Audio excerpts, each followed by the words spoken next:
and Ron. Welcome back, all 40K fanatics out there. I'm DJ. And I'm Lane. And this is Coffee in This Cup, but we are here to bring you another Warhammer 40K battle report. Today, I will be debuting a passion project of mine, which is also my paternity project as well, with the World Eaters going into DeathGuard. Keeping in trend, Death Watch to DeathGuard. I just can't quit death, guys. Yeah, it's a difficult habit. You should try and break that. Yeah. Nope. And so, but today we will be debuting my World Eaters on the channel. Now, with this battle report, just want to throw this out there. I will be kind of focusing a little more on the World Eaters in some aspects, and that's because I want some assistance from everyone out there. If I mess up any rules, if I mess up how anything plays, let me know in the comments section, because this is the first time I will ever be playing this army, and I'm super excited. It is a big World Eaters list, and I know it's not the most competitive build, but other than one Rhino, it is entirely World Eaters. Any unique strategies here, DJ? Any particularly spicy plans you have? Are you trying to shenanigans or tricksy around me at all? Blood for the Blood Gods. Okay. Skulls for the Skull Thrones. Okay. And yeah, make it home by 9. Okay. All right. So yeah, they're just going to be coming at me, aren't they? Oh yeah. Go forward. ABC. Always be charging. So guys, as always, if you haven't subscribed to the channel already, please do, to hear our army lists, as well as see all the other content that we're bringing here on the channel. With that being said, let's jump over to the armies that we are bringing here today. Lane, what do you got? All right, guys, if you want to know more specifics about these, on the channel, we have separate army videos where we go into more detail about the abilities of all these units and everything. So check those out, please. I'm just going to go through them pretty quickly here. I do want to say that I'm preparing for a 5-man team tournament in Michigan on September 7th and 8th. So that's why I'm practicing my DeathGuard. I'll be taking those. So here is the first iteration here. So we've got a couple of characters. Because we've got 2 squads of Plague Marines, we have 2 Biologist Putrefiers and 2 Foul Blight Spawns. Also, we've got 2 DeathGuard Sorcerers in Terminator armors. We have 1 Lord of Virulence and 1 Typhus. 2 10-man bricks of Plague Marines outfitted with all of the close combat weapons they can take. We've got 2 DeathGuard Rhinos. I love my little conversions on these guys. We have 1, this is the only thing that's not WYSIWYG in the army. I'm taking 1 10-man of DeathGuard cultists. I have the Poxwalkers models here, but they are being used as cultists just so I can get that scout move. We have so many Death Shroud Terminators, 1 6-man brick and 2 3-man bricks of Death Shrouds, and then 3 of the War Dog Carnivores. DJ, what are you bringing today? All right, here is my fabulously accurately painted World Eaters army. Yes, that gray and all you see on that, those are not highlights. Those are natural tones of gray. Perfect earth tones. All right. So first things first, I am also preparing for something. I'm preparing for the arrival of 2 little baby girls. And this is my paternity leave project. So you guys can see the growth of this army as it gets painted up and see how far I can get in 3 weeks. For this list, we got 30 Khorne Berserkers with all the fixins. 30 Jackals with all the fixins, which basically is just banner and a couple little weapons here and there. 6 of the standard 8-bound with Lord Avocatus. 3 of the exalted 8-bound by themselves. Karn and the Juggernaut of Khorne Lord will be joining 2 of the Khorne Berserker squads. Karn going in a Rhino. And last but surely not least, Big Papa Angron. Actually, be Big Papa Nurgle, so it's Big Daddy Angron. Daddy Angron, yeah. Or as Lane likes to call him, which I really like, Angry Ron. So let me get this straight. You finished painting your Necrons, and then immediately bring an unpainted army on the channel? Yes, that is exactly it. Because I want to, all right, so here's the positive. In the time of filming this video, and as the picture you can see, I've gotten everything primed. That was not part of it. I guess that's paint. I can't say so I got everything up primed. And I started to work on the Berserkers. So now in the next 3 weeks, we'll see. Because like I said, we are on full-scale baby watch. And here's a little addendum. In case this video comes out early, or comes out late, that means my wife went in labor. Literally, we are recording this Monday night, August 19th. She is set to be induced August 21st, which is also my birthday. So fingers are crossed we make it till then. Because then the babies will be born on my birthday. And every year that they have their birthday parties, I'll say, what's this big birthday party for me? this is, oh, look at this. And I'm going to be that dad. I'm so definitely easy to remember, though. Yeah. Exactly. I have no excuse for forgetting my daughters, because we are having 2 baby girls, birthdays ever. But this is the paternity leave project. We'll see how it goes. I actually, considering from the short time frame of recording my individual Army video till now, I got 70 models primed, and I started to get the base coats going on one of the squads of Berserkers.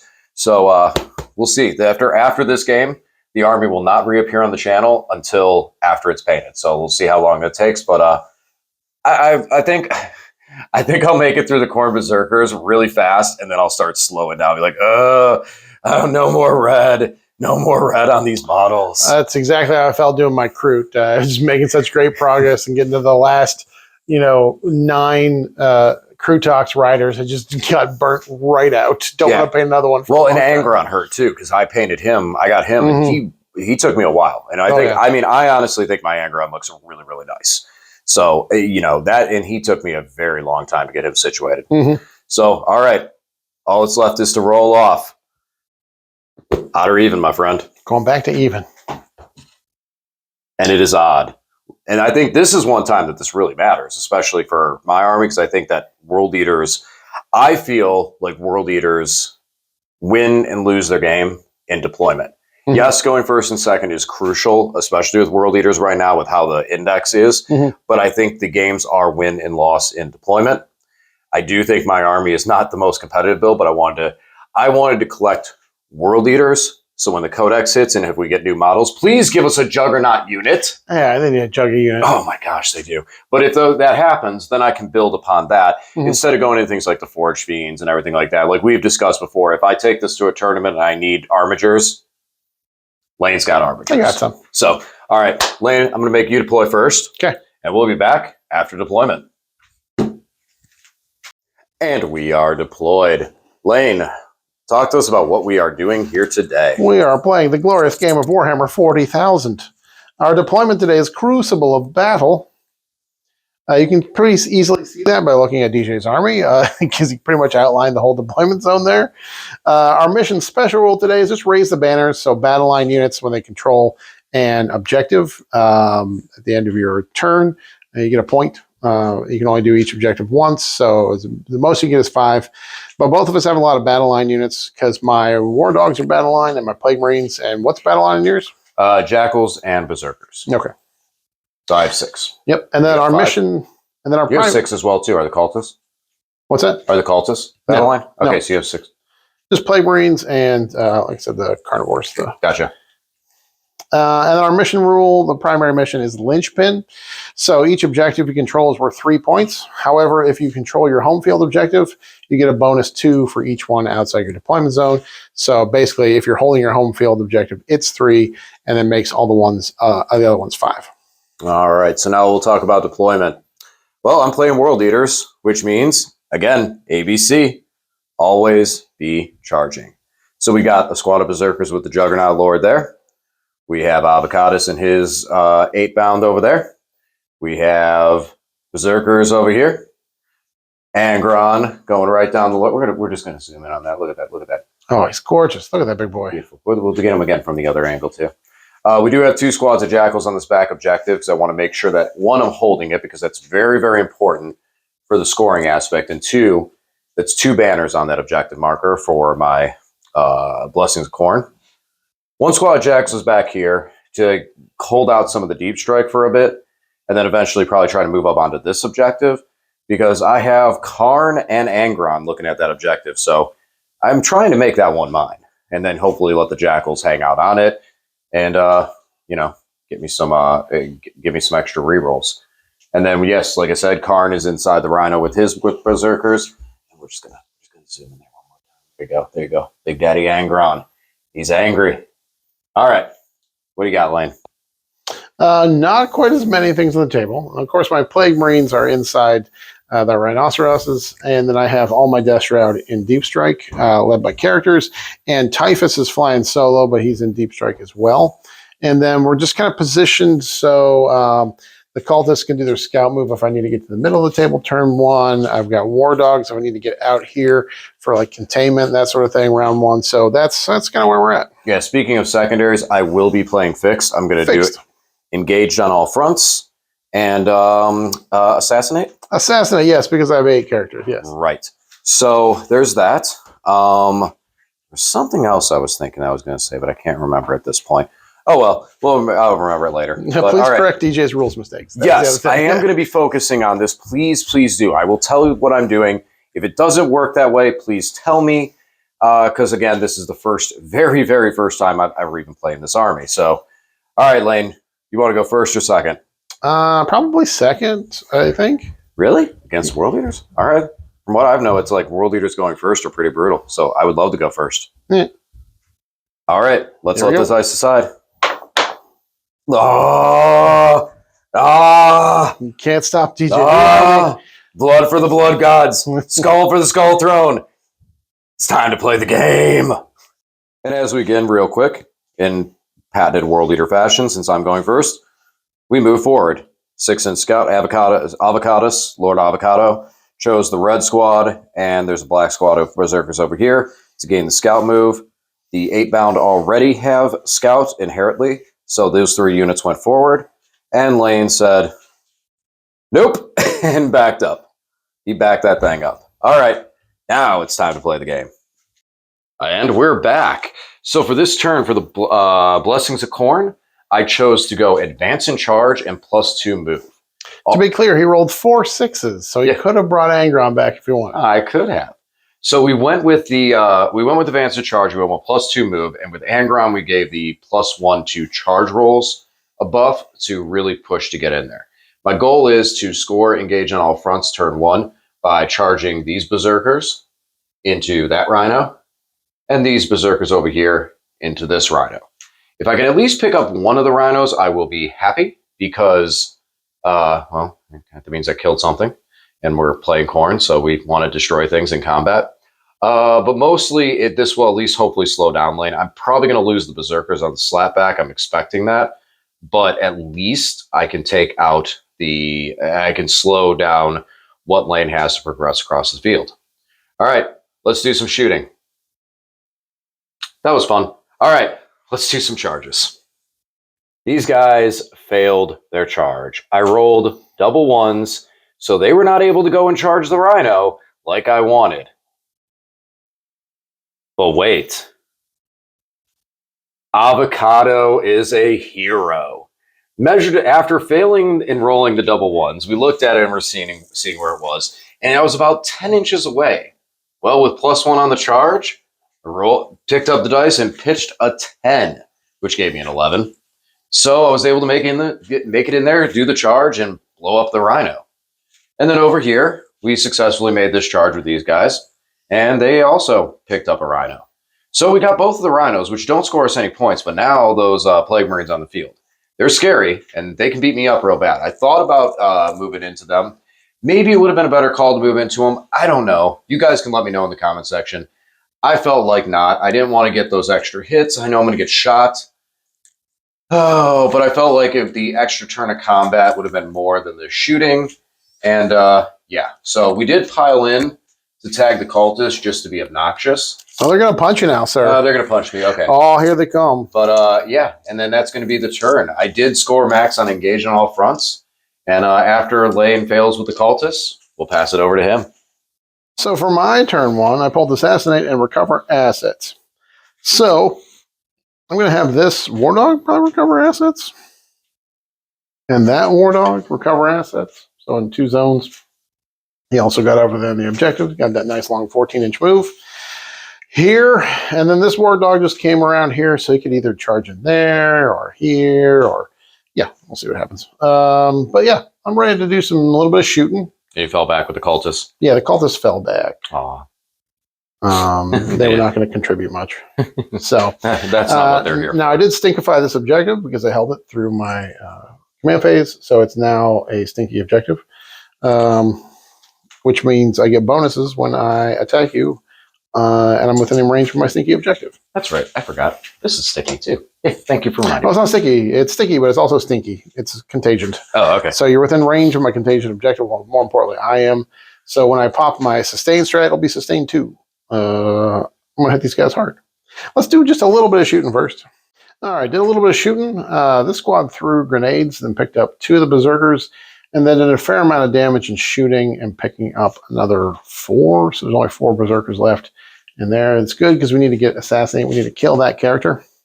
And over here, we just killed one of the guys with the shooting, one of these 8-bound. So it's going to rely on our attacks, but we are going to hit them real hard in the attacks. So we're going to do a little charging, a little bit of fighting, and see what happens. Oh, of a note over here, after I shot them, they did blood surge into me.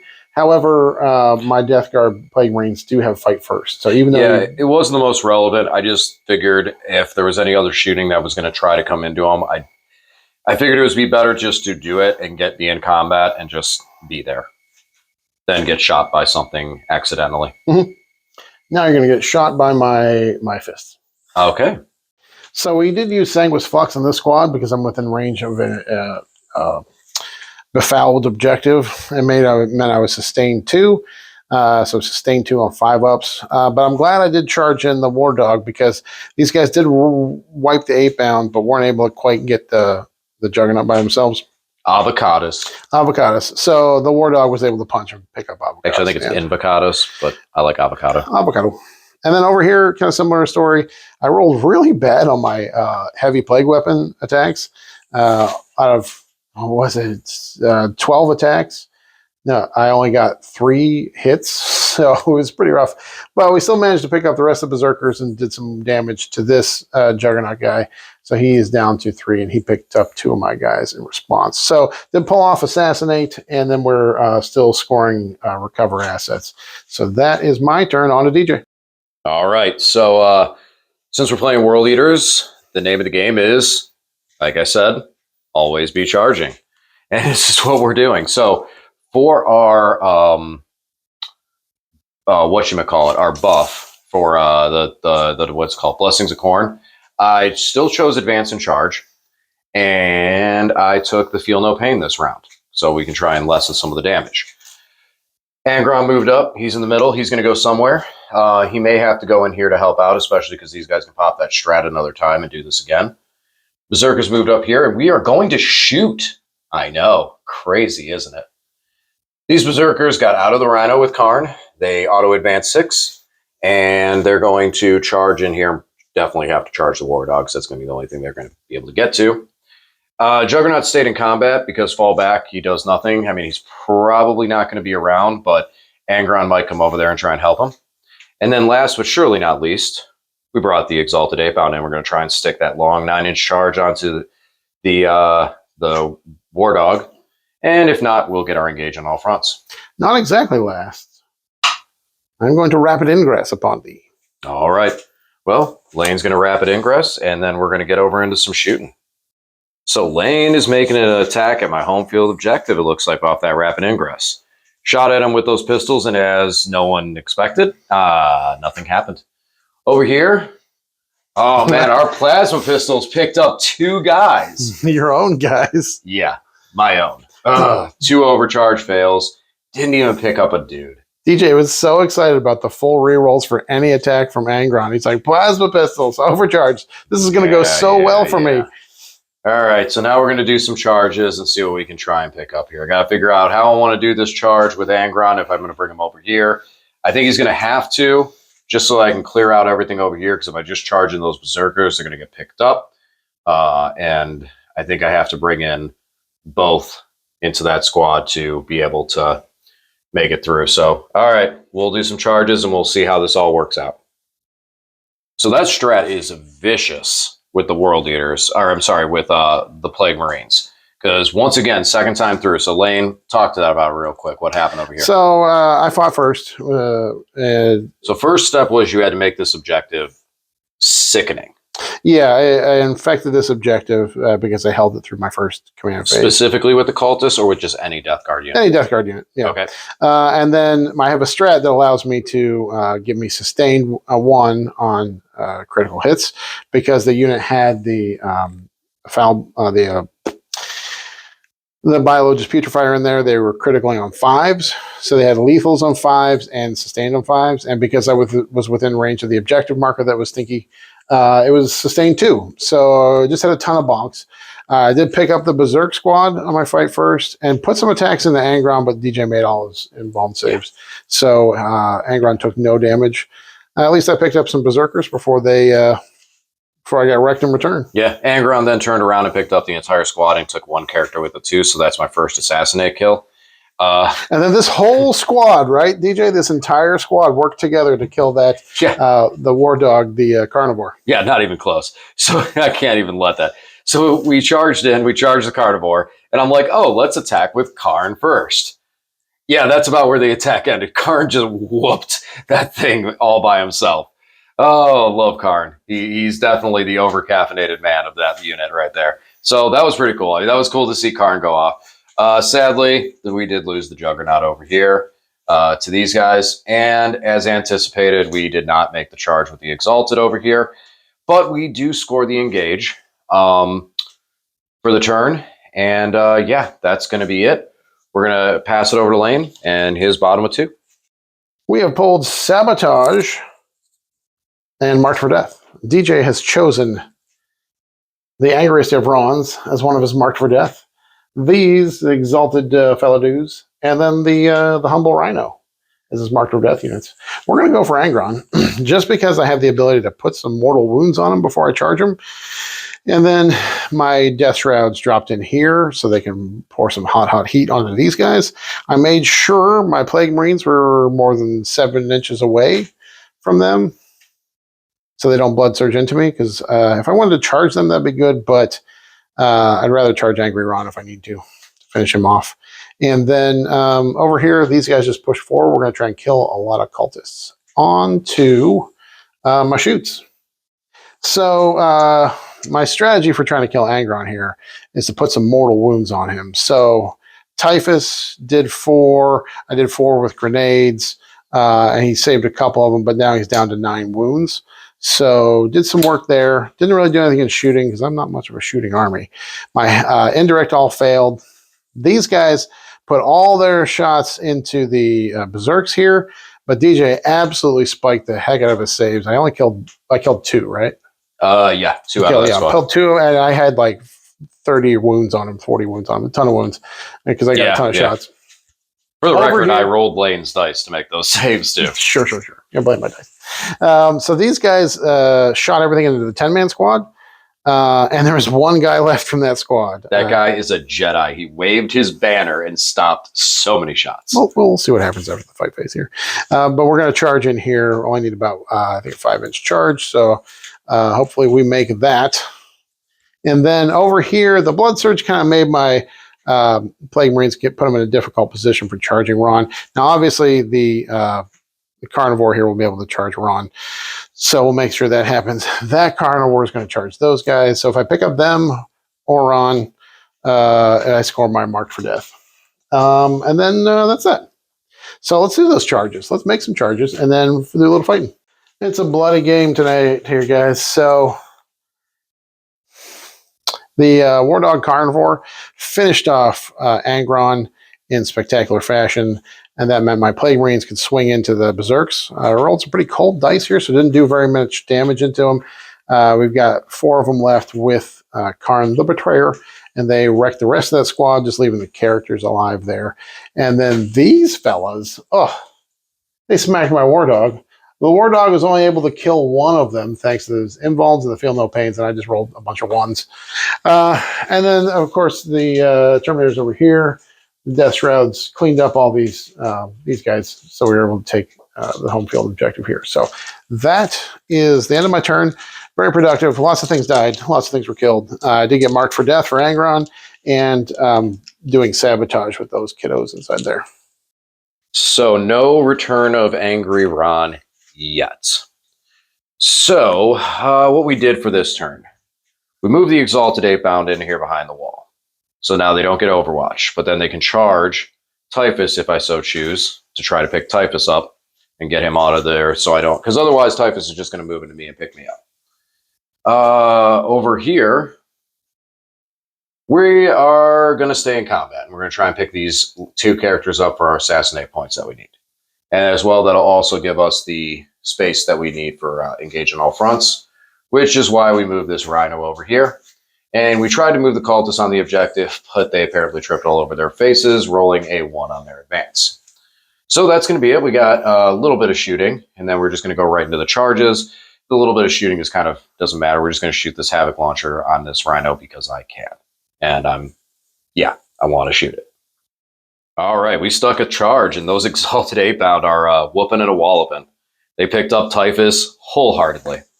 And then over here, they smacked me. They failed.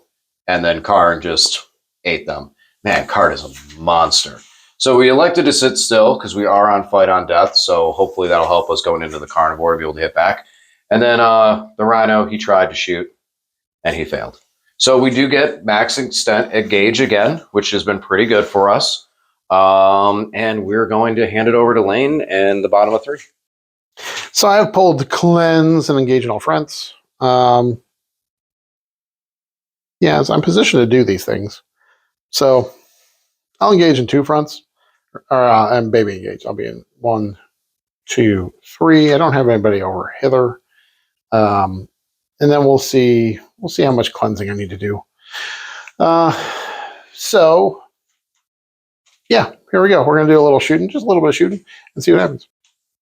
Okay, so these guys poured all their flamers in here, so they're not cleansing, and left this guy with 1 wound.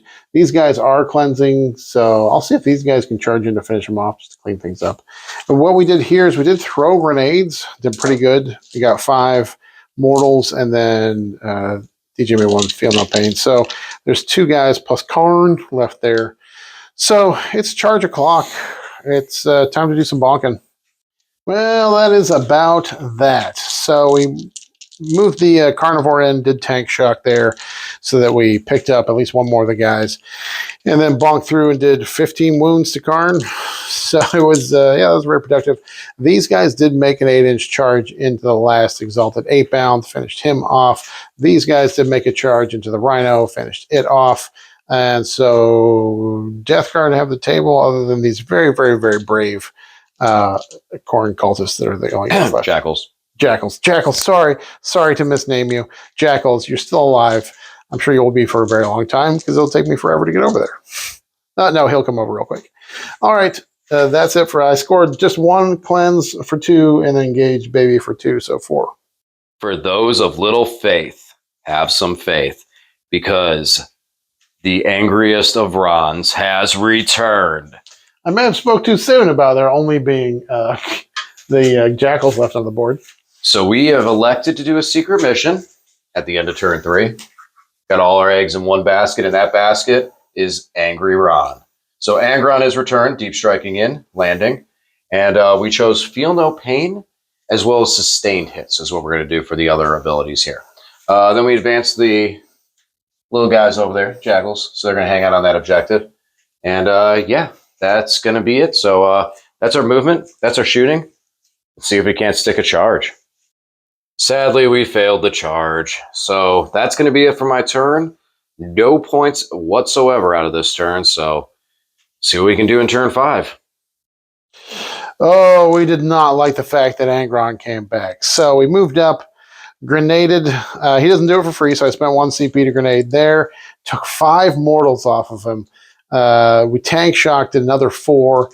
The carnivore got 1 swing through and did 7 damage, which is exactly how many wounds Angron made. So I did exactly 16 wounds to him. Even with the 6-up Feel No Pain, DJ did not roll a single 6.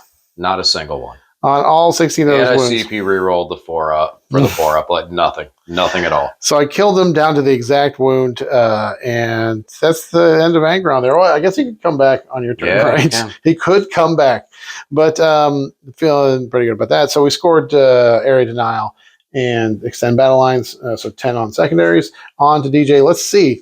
Do it. Throw it live. Show me Angron coming back for one last time. Hold on.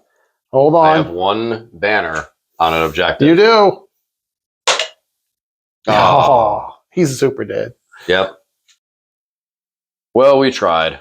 We went full throttle to try to take out this character. Probably should have put more attacks into him, but didn't pan out. So with what we had, we went advance and charge and lethal hits. Then we did the auto advance 6. We charged in, spent the command point to give us +1 to wound versus vehicles and characters. And well, as you can see by the numbers and the lack thereof dice and the remaining jackals, how that all went. Well, yep, that about does it for me. So we'll let Lane do his thing and tally up and give you the final score. Okay. So we just the last turn did not take very long. The only thing DJ had left on the table was a single jackal. Sorry, almost called him a cult. Single jackal model. I pulled no prisoners and secure no man's land. So I killed the last jackal. Got no prisoners. I secured the no man's land. So that brings my final score for DeathGuard to 97 and the World Eaters at 54. So a big win for the DeathGuard, 97 to 54. Follow us over to the post-game chat. We'll talk a little bit about how things went. We'll see you there.